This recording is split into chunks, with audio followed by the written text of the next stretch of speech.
The following is a hockey podcast out of Vancouver and Surrey, British Columbia. It'll only consist of a lot of puck talk and even more BS, or in actual words, banter and satire. Enjoy, and as always, go Canucks go.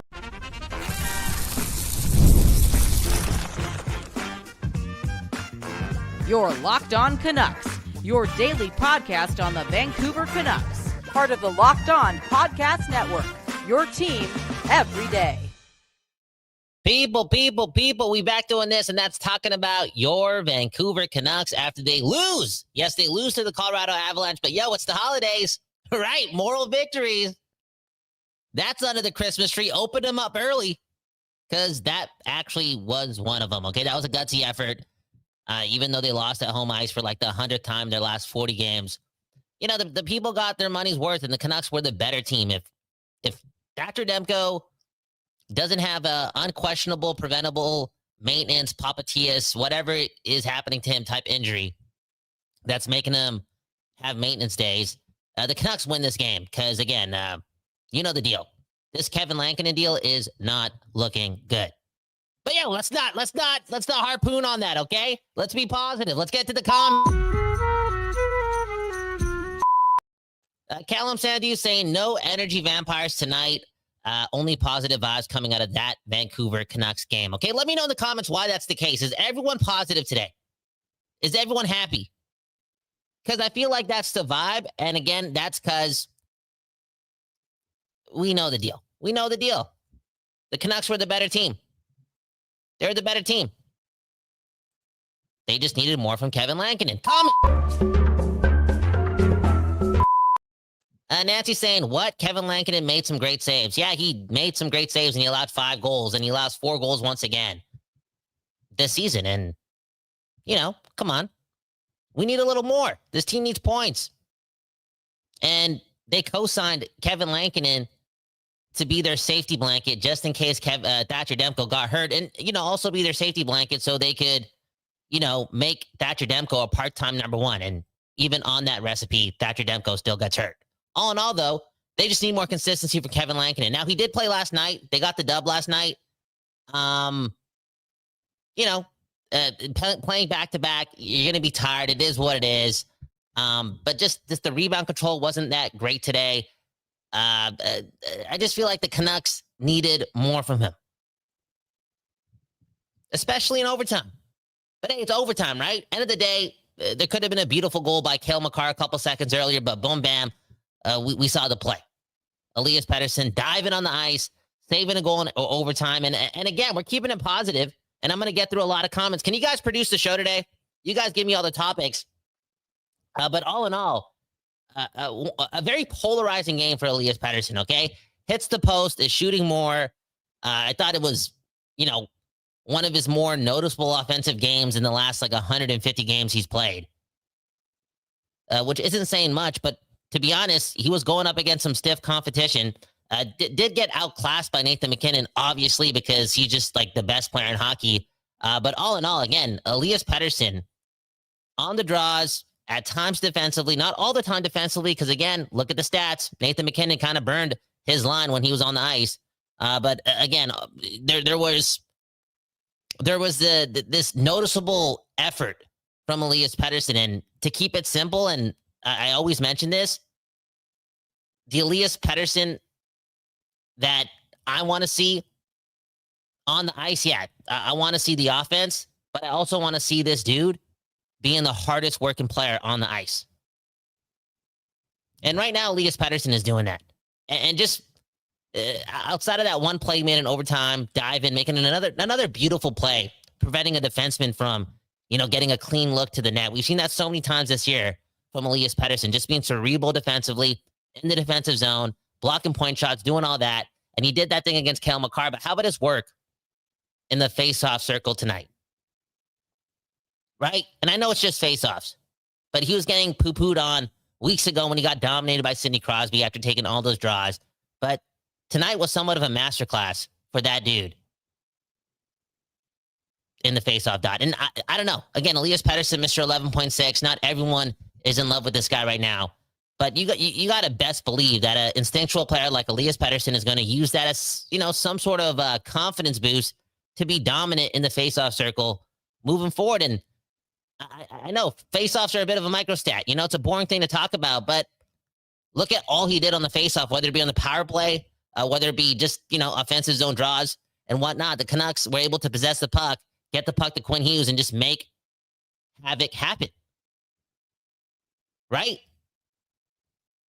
It's like that MacKinnon-Makar thing. Like when Pettersson gets the puck to Quinn Hughes, this team's just a better team. And again, off the draw, we saw that many times, especially on the power play. And just take a camera and look at how we won a lot of those draws. A lot of those draws were just high effort wins. Getting down and dirty, doing the most, not being soft, and getting that face-off one for your Vancouver Canucks. I was just really, really impressed once again with Elias Pettersson's effort. Now, again, the offense, it's not good enough. It's not good enough. In his defense, I have his back talking about his defense, but no offense, Elias Pettersson having 11 points in 17 games is a big reason why the Canucks are 8-1. Right? Like, if he has 3 more points, if he's a better offensive player than Drew O'Connor, a better offensive player than Kiefer Sherwood, the Canucks probably have 1 or 2 more wins. And let's be real, I don't want this guy being Philip Deneau. I don't want a 40-point defensive legend. Well, defensive legend's a bit of an overstatement when you talk about Philip Deneau, but that's not what we paid for. And this guy's a number 1 center, not an elite number 3 center. So the offense has to be executed. I mean, again, he had chances today, hit the post. He had some looks. The execution has to be there. Now, I want to ask you guys this question, okay? Again, get involved in the comments. You guys help me run the show today. When Lecker-Mackey comes back, I wonder if he gets a look with Garland and Elias Pettersson. Now, some may look at the fancy stats, look at the amount of shots the Canucks get when that line is on the ice, and slap me across the face. Like, why would you want to split that line up, dude? They're not padding up the stats, okay? Evander Kane is shooting everything. And honestly speaking, I don't want to move forward with a team that's not going to rebuild because they want to convince Quinn Hughes to stay again. Patrick Alvin, we'll get into that this week. Alvin's saying no to the rebuild because we got Drew O'Connor on this team. Shout out to I Fucking Hate This Team, that podcast. They tweeted that out. That was hilarious. But all in all, if this team's not going to rebuild, if it's not going to, start from the bottom and they want to go all in this year because they got the best core in hockey, right? Alvin's convinced. Demko, Papatias or not, Elias Pettersson, 11 points or not, 11.6 or not. Quinn Hughes, we got to go all in. If that's the case, I'm sick and tired of seeing Evander Kane being a top line winger on this team. He's too lazy. And he takes the longest shifts ever. A bit too much ego on that top line. And I wonder, because of the work Garland and Pettersson are doing, if a guy like Lecker-Mackey can slot in. And I know he's coming back soon. And I know he's just a rookie. And I know that would be a lot of responsibility. I just wonder if there could be a fit there. And if it's not him, I wonder if it's DeBrusk or Besser. And I know we've seen enough of those guys with Pettersson. But again, if you're going to use Pettersson as a matchup center, and we saw that a lot today. We've seen that all year long. They got burned on it in the third period. But if they're going to do that, then you don't want Evander Kane being a matchup winger in those matchups. It's 2025, and Evander Kane is so lazy when the puck is not on his stick. That is just the truth, and that's got to change. For real. That's all I'm saying.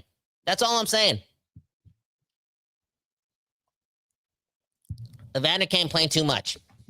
Just look at some of the back checking tonight. Look at some of the back checking all season. If that's Niels Höglander, he's being sent down to what's that other ECHL team we have? Kazoo or whatever. Anyways, comments.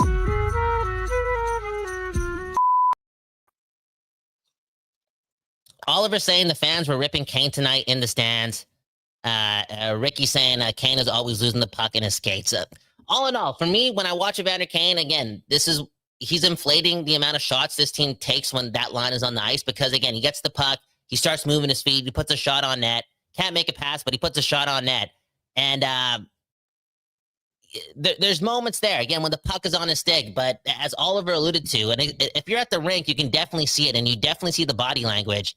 This guy just reminds you of, like, Alex Kovalev late in his year, late in his life as a hockey player, just staying on the ice, not moving his feet, waiting to get the puck, just ultimate lazy hockey. And again, if you're using Pettersson as a shutdown guy, that's the last guy you want on his wing. Now, on a positive note, Ray Ferraro did bring something up. There was that rush that Evander Kane made in the second period. Like, he looked faster than he's ever looked as a Canuck. Maybe, just maybe, that little moment helps him find his legs, and he's a lot better moving forward, but just not, just not good enough. And, I think about this, and this is crazy. Someone's got to find me the trade package. But I wonder how much work could have been done in the offseason to maybe go after Chris Kreider and not Evander Kane. You know what I'm saying? Anyways, next comment. Callum saying, warning. Yes, Callum Sandu saying, warning, the negativity levels are rising. Court breach imminent. Okay, sorry, my bad. DZ saying, great effort from the boys overall though. And that's the truth. That's the truth. The Canucks were the way better team. And this is after they played last night. They're playing the best team in hockey, the Colorado Avalanche, and they competed. They worked hard. And man, oh man, what are we seeing from Drew O'Connor here? And I'll be honest, Drew O'Connor reminding me a little of Kiefer Sherwood. And I know they play different games, but the level of energy they bring, shift in and shift out, and the level of energy they bring to their celebrations, it's contagious. It's contagious. And what does Drew O'Connor have right now? 7 points in 7 games. Heck, I'll say this, and this is not going to happen because I think they like to spread the wealth, and I can't believe I'm connecting wealth to Drew O'Connor, but I'd rather have Drew O'Connor on the top line than Evander Kane right now, the way he's going, because the mojo's there. And just look at the details. Like, look at how he celebrates. For real. And Kiefer Sherwood gets his 10th of the year. I didn't know if that was Kiefer Sherwood's best game, but he continues to just make things happen, and he continues to execute. I mean, look at that play he made last night to Brock Besser. That's a hard pass to make. That's also a hard pass to retrieve for Brock Besser. No joke. But, there's Sherwood executing, and today picks up the loose puck in front of the net, scores a beautiful goal, and look at the celebration. Guys got swagger. And I'm just so impressed with the bottom six. I'm also really impressed with Aatu Ratu. Been impressed with them pretty much all season. And I don't even know how many points this guy has. Does he even have a goal? I don't know. I don't think so, but I think it's coming. That's another guy. If the Canucks find more center depth, I wouldn't mind seeing like Aatu Ratu play up the lineup with like Elias Pettersson rather than Evander Kane. Anyways, we'll get into more individual performances on report cards. The other storylines from today, the penalty kill. The penalty kill. It's killing this team. And Derek Forbort, if Elias Pettersson's getting $11.6 million, Derek Forbort's making $7 million. For real.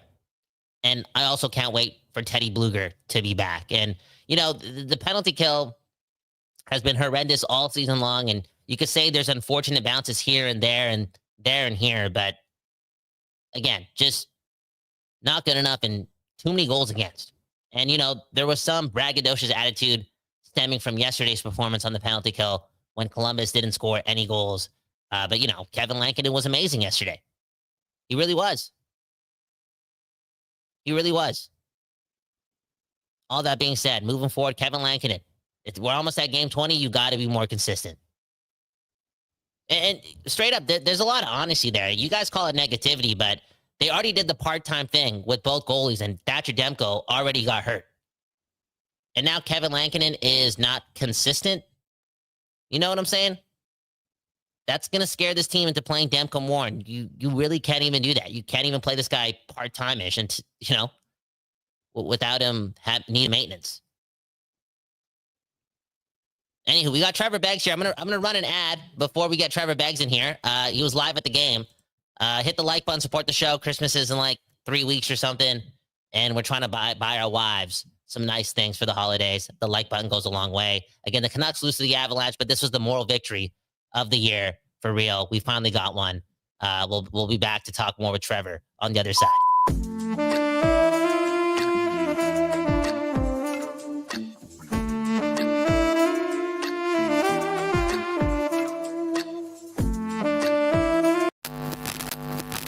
Today's episode is brought to you by FanDuel. Yes, FanDuel, Trevor's favorite game, Trevor's daughter's favorite game. And, I'm allegedly, don't take me to court. I have been trying to get Trevor to like play tic-tac-toe and snakes and ladders with his family and not FanDuel, but to each their own. I don't want to get in the way of gentle parenting. All in all, though, let's say you use FanDuel today and you bet the over on Jonathan Taylor. Let's say you bet the over on Jonathan Taylor all season long.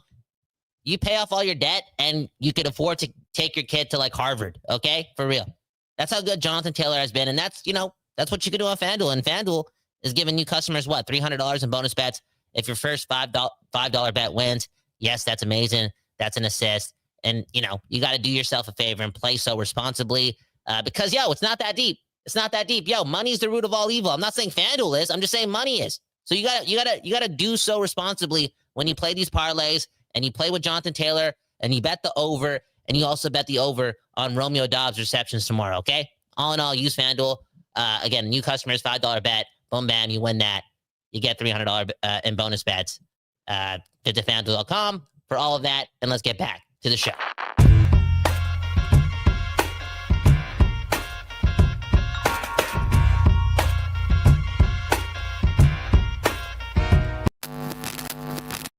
Okay, we back with Trevor. Who is that? Who is that? Trevor Becks, take it away, bro. Thoughts on the game, thoughts on your life. What it do, baby? Hey, buddy, good to be here. Man, I got to say first and foremost, I did try to teach my kids snakes and ladders, by the way, but then my son ripped the board in half, so yeah, we're back to using FanDuel. Kyle, this might have been the best effort of the season from the Vancouver Canucks, and unfortunate they don't come away with the win. Getting scored in unlikely places. Now, Drew O'Connor, since the end of October, leading his team in goals and points. Man, oh man, making us look stupid for our should have kept Dakota Joshua takes. And I wonder if this guy could be a player. It's probably just a hot streak, but he's got speed and he's got size. Doesn't really throw the body around too much, but man, oh man, he's on a bit of a hot streak right now. That's helping. Linus Karlsson, I mean, he should be feeling the heat with Jonathan Lecker-Mackey getting healthy, coming for his spot in the power play, coming for his spot in the lineup. And he scored a beautiful between the legs goal tonight. I asked him if that was the nicest goal he ever scored, and he kind of laughed and smiled and just kind of said, again, it was a nice goal. Yeah. Look, this Canucks team right now, you look at the Avalanche even, and their third and fourth lines are a bunch of nobodies. I know Gavin Brindley gets the OT winner, but there were guys I didn't even recognize, like Zadar Badarkov, something like that. Yeah. You do wonder against a team like that. I mean, Nathan MacKinnon is such an equalizer, right? He's such a good player. But the Canucks' depth, we keep talking about, like, the wings. This team is mid, but, lines 1 through 4, they're all right. And you were kind of hoping that could be an equalizer tonight. And, again, they put in a good effort. They probably should have come away with more than the 1 point, but at least they got the 1 point there. But, Kyle, I do got to say, at some point, Elias Pettersson, if Elias Pettersson ever gets going offensively, this guy could win the Selke. Yeah, man, 10 points in 17 games isn't going to cut it, but he had some spectacular plays. I think it's 11. I think it's 11. Like, I thought it was 10. It's 11 now. Yeah, I thought it was 10 too, but I think it's 11. Anyways, continue. Like, he could win the Selke if he gets more points, dude. If Elias Pettersson had 8 more points this year, and the Canucks had 3 more wins with all these injuries, he'd be in line for the Hart. Yeah, honestly, man, his defensive performance is something to be amazed at. I mean, he had a great play in the first period, blocking shots, breaking up a chance in front. Obviously, the play on Makar there. Look, he even had that shot in the first period, like one of his first shifts. That was a great chance off the rush. And in my head, when that happened, I'm like, remember the days we were talking about Pettersson versus Nathan MacKinnon? Like, if that could be a thing. But Nathan MacKinnon is one of the best players I've ever seen play live hockey. And you can see why the Colorado Avalanche have only lost 1 game in regulation, because when you have a guy like that on your team, you can have a mediocre bottom of your lineup, right? And again, just a spectacular performance from him. Kyle, curious about your thoughts about Kevin Lankinen tonight. I thought it was a largely good game from him, but bad rebound control in the OT winner there. Again, I tough thought to set up he in was. back-to-back games. Yeah. You know what? But let's just. I know it's raining outside. Can I run report cards right now? Do you mind that? Yeah. I'm undercover, man. Okay, cool. Let's run report cards, and I'll let you elaborate more on Kevin Lankinen because I've already done enough of bitching and complaining, and I'm pretty sure Nancy wants to leave the family now. Okay, for real. Okay, let's run report cards here on Locked On Canucks.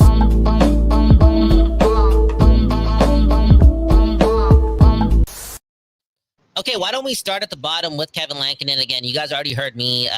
People are alluding to his bad rebound control at the end of the game. I actually felt like he was shaky, like after the first period. Again, didn't face a lot of action after the first 20. I mean, I guess it got a little crowded in the third period and then in the later stages of the second. But I just felt like the puck was bouncing off of him. It just wasn't a clean performance. He was probably tired, but at the same time, like, come on, we need more consistency from Kevin Lankinen. That is just the truth. And Trevor, you were in the room. I think you've spoken to Kevin Lankinen in the past. Like, the big reason why I'm saying that is because he can take the heat because I feel like he's his biggest critic. Yeah, he's got the right mentality, right? And that's important as a goaltender. I actually thought he played a pretty good game overall. I think it is tough when you don't see the puck a lot. It's tough when Nathan MacKinnon has a point and a hand in every single one of the Avalanche goals. I mean, that guy is just a menace to defend, right? Again, if it wasn't for Nathan MacKinnon, Kevin Lankinen might have had a shutout tonight. You know what I mean? So I would give him I'd give him a B overall. I know it's tough, like the 5 goals and the rebound control at the end really stands out.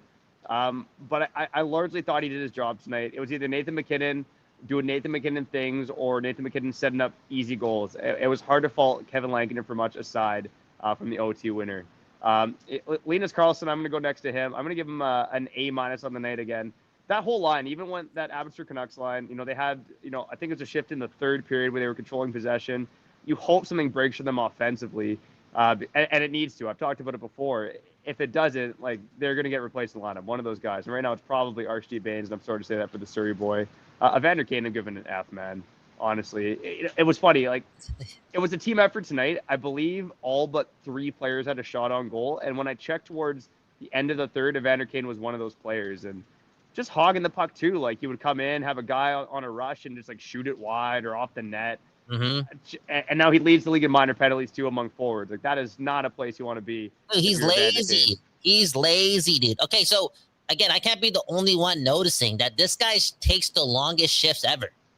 I can't be the only one that, like, he'll go rush down the ice 15 seconds into a shift. The play's going the other way, and this guy ignores the bench. You have players sticking their leg out, ready to go on, and this guy just, like, skates by. Like, he just ignores them because I get it. You're once the guy, I guess. I don't know, like 15 years ago, 10 years ago, but I don't know what's going on with him. Like, maybe he's like, because here's the other thing, too. I'm going to say something kind of scary because he could beat me up. But I think he's thinking about the money. I think he's thinking about the UFA year, and he wants to pad up the stats because if he's thinking about the team, you think he's letting Connor Garland get fucking nailed by Josh Manson and nothing happening? Like, Connor Garland just got crushed by, who was it, Cooley? Or whoever it was, like, whoever crushed Connor Garland the Rangers game, and he missed 3 games. Then Connor Garland, Sam Carrick, my bad, clean or not, gets crushed by Manson. And Evander Kane's watching it happen. And nothing. Not good enough from Evander Kane, but I think he's trying to collect the check and trying to pad up his stats, and you see the shots, and you see, like, him always just, like, you said hogging the puck. You can't pass the puck to save his life. It just, again, I don't know, man. It's just egotistical energy and playing way too much. And Trevor, I brought this up, and I want you to touch on this and just rip through the report cards. But if the Canucks are going to play Pettersson in a matchup role and do it all the time, then you don't want Evander Kane as one of his wingers. Yeah, absolutely. And Kyle, we're talking about the penalties. We're talking about not setting up for teammates. What stood out to me most was the first goal of the game. Evander Kane was floating back in the play with Nathan MacKinnon on the ice. He was a big reason why the Avalanche scored the first goal of the game. I mean, it was Pettersson, Hughes, and Hironi defending a 4-on-3 because of Kane's laziness. It was an atrocious effort from Kane tonight, in my opinion. Lucas Stark, I'll give a D. He almost scored, but turning over the puck, way too invisible out there. Max Saston, I'll give him a B. Tyler Myers, let's go C. He had some shaky play tonight.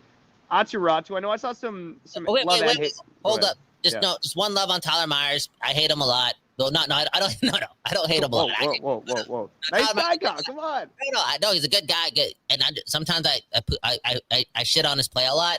But today I feel like he had a couple good pinch ins. He allows Sherwood to score his goal too. Continue.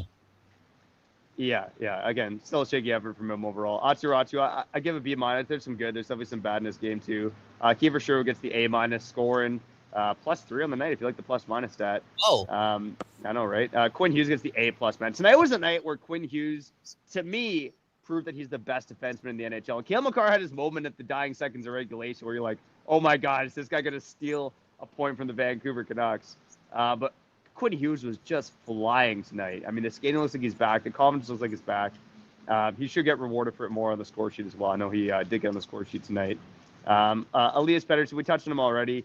The defensive game's there. The defensive game is A+. The offensive game needs some work. I'm going to give him a B+ overall, though. I thought it was largely a good game from him. Oh, what's the body energy like in the room with Elias Pettersson right now? He wasn't in the room today, but when I was at practice on Friday, he was actually, pretty good. I did a one-on-one with one of the media members who's kind of tied up doing that, but apparently, from what I heard, it was a really good interview, just multiple sentence answers, if that's the bar. I'll say this. I'll tell a story, Kyle. I know I told it to you off air on Friday. I made the mistake at practice on Friday of stepping on the logo in the dressing room, not paying attention. My bad, rookie in the room. Pettersson was the guy that called me out. He's like, whoa. And in my head, I'm like, well, these superstitions haven't, done much for the team. But Kyle, you made the point that this guy, at least he cares, right? He cared enough to say, you idiot, get off the logo. So, hey, there you go. Elias Pettersson getting it done. DPD, again, barely played tonight when I was looking at the stat sheet, but I'd give him a C overall. Drew O'Connor gets the A. Skip Marcus Pettersson. Let's give him and Marcus Pettersson and Tyler Myers is not the greatest pairing, but yeah. Again, overall, they did an okay job against a really good Avalanche team. I'll give Marcus Pettersson a C+. Philip Hronek, underrated. I'll give him a B tonight. Archie Baines, I liked that line tonight in their limited ice time. I'll give him a B-. Connor Garland, man, drawing penalties, man. Penalty drawing machine. Cale Makar, Victor Olofsson with the most obvious holding penalty of all time. Garland was flailing out there. I'll give Garland an A. I'll give Brock Besser a B. And Tom Willander, interesting game for him tonight. That's a bad penalty to take in the third period, but the skating's evident. You'd like him if he could have any more puck handling skills. He'd be, a borderline top pair guy, or at least on that trajectory. But the skating's really evident that he usually does a good job of closing gaps. Still a young guy in the NHL. I'm going to give him a B tonight. There you go. That was 5-ish minutes for report cards. Trevor, you sticking around for 5-ish more minutes? Yeah, man, I'm here, man. And do you know how to use do you know how to do the Doer commercial off the dome? Yeah, I think I can do it. Yep. Okay. One love. We're gonna shout out Doer. It's a local company. Hey, Trevor, I didn't say this, but hey, my girlfriend's not letting me wear Doer jeans. Okay, she's not. Hey, that's all I'm trying to say because I'm looking too good. And what do you call it? The quadriceps, right? What's the butt cheek muscle? The ass. The gluteus maximus. Looking too thick. Anyways, let's shout out Doer on the other and get to your comments here on Locked On Canucks.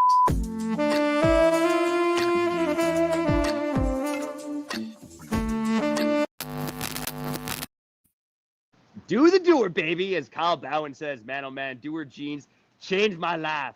And I'm wearing the Doer in public, man. I don't care. I'm showing them off because they're stylish and they're comfortable, okay? I could play with my kids. I could roll around, boom, bam. I could also wear them to the rink. They're that damn sexy. And they're comfy, baby. Doer jeans, they got 5 times the stretch of normal jeans. They also got that cool max energy, baby. So, if the temperature gets too hot or too cold, you're going to be feeling good in these Doer jeans. They're worth the price. You can visit them here in Vancouver at 1757 West 4th Avenue. How do you like that off the dome, Kyle? Boom, bam. You can also use code Locked On Canucks online or in store. Just say that Kyle and I sent you from Locked On Canucks. That's Doer jeans, baby. Do the Doer. Use code Locked On Canucks and go to doer.com/Locked On Canucks. That's DUER.com/Locked On Canucks.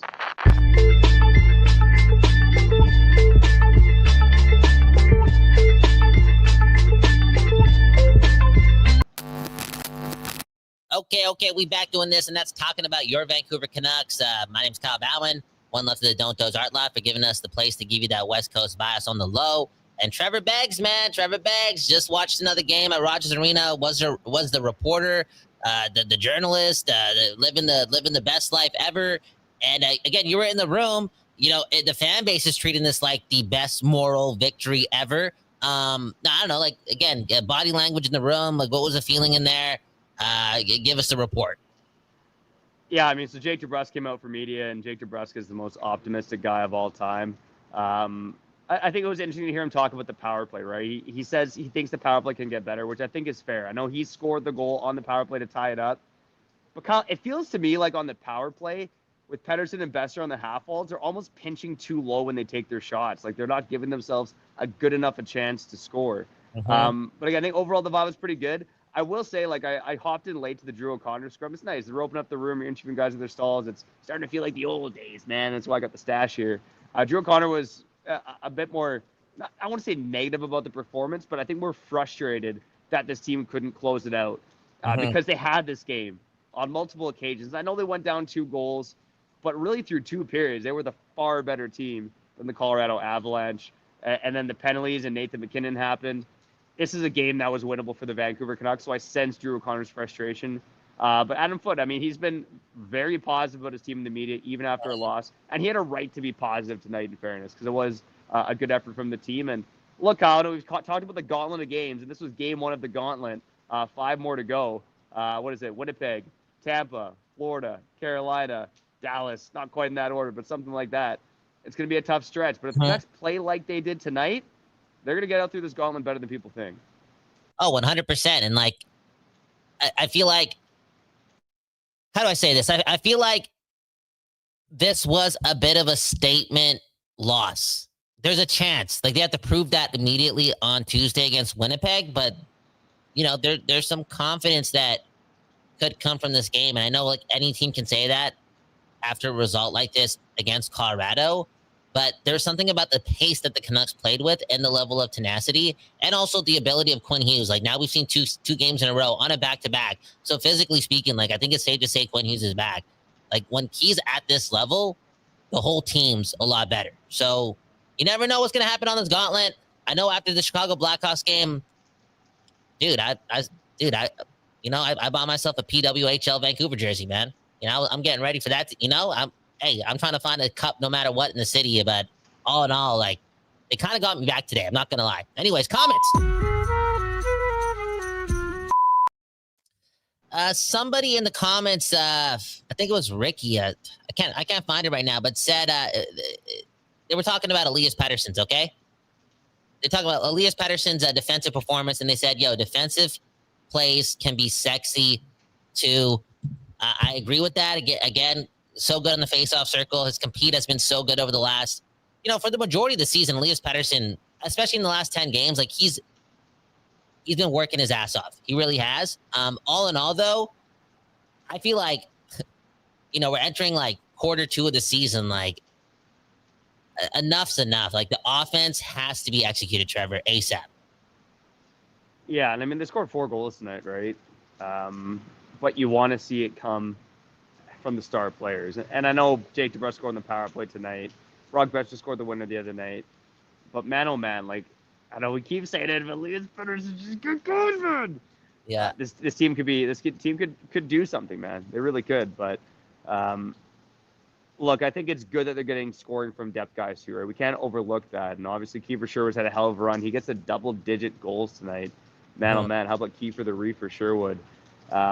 But at least they were getting the shots tonight, right? And we look at the Blackhawks game, and I know they blew that one too. You can't blew too many games when you're a mid-team like the Canucks, but a ton of shots on net in that game. This was a better performance than the Blackhawks one, because I think they had more like, this might go in. Like, what's that stat? A lot of high danger chances. A lot of just activity around the front of the net tonight, right?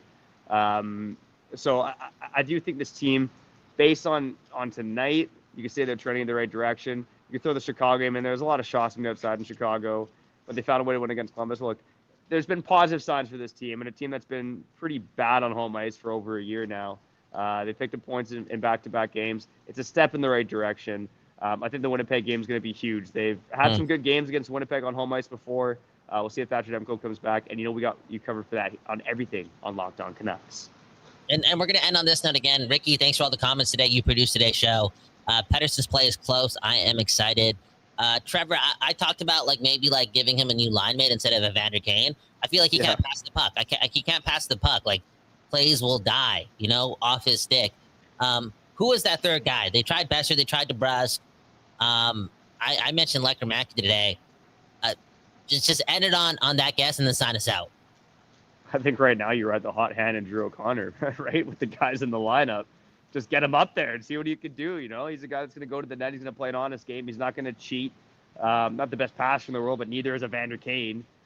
I think when Höglander and Lekkermack come back, those are the guys I'm looking at. I'm leaning more towards your Lekkermack take now, Kyle, but I know Höglander's a bit further away, but I think one of those two guys would be an interesting fit on the top line. I'm leaning more towards Höglander. I think Höglander, Garland, and Petey really could be something. There you go. And look at this comment from DZ saying, statement loss is the most Canucks thing ever, and it's so true. Yep. Thanks for that comment, DZ. Thanks for ending on a positive note, okay? Trevor, sign us out, please. All right. One love to you and you for listening to this episode of Locked On Canucks. If you like what we're doing, share with a friend, share with a colleague, share with your mom. She's going to love it. You can help us out on the YouTube side by liking the goddamn episode. Hit the like button. Subscribe to the channel on the podcast so you can follow us. Leave a 5-star review. One love to Kyle Bowen, getting it done well. I'm just chilling in the stalls of the rink, man. Another Canuck game, baby, in the right direction. Statement loss here on Locked On Canucks.